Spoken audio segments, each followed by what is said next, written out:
is no change under this proposal if you're 55 and older. So when we met in the Budget Committee with the actuaries from Medicare, they told us if you do nothing, it's going to go bankrupt in 12 years. They also told us you have 10,000 new people coming on the rolls per day.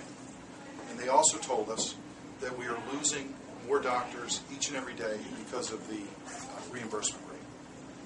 So they didn't tell us how to fix it, but they said, you've got to do something.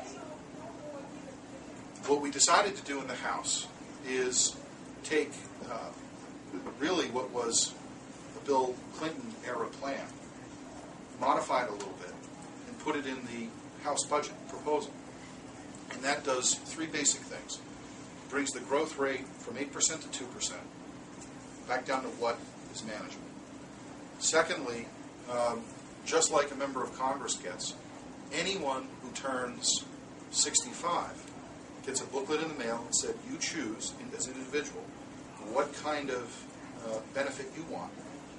And then the government doesn't send you a voucher to you directly. They send $15,000 or more, depending on your financial status, to the entity. The entity being a private insurance company. That is government approved and sponsored. Just like members of Congress. I remember a couple of years ago people were asking, why can't we have the benefits that members of Congress have? Now that's been offered, and there's still a segment of people who don't like that. That's okay. I appreciate that there's differences of opinion. What will happen to people under 55, the people, our sons and daughters who are 40 years old now and 50? Okay, that's me. I'm 40. So here's what happens to me. If this passed, now it's got to pass the Senate, it's got to pass, signed into law by the President.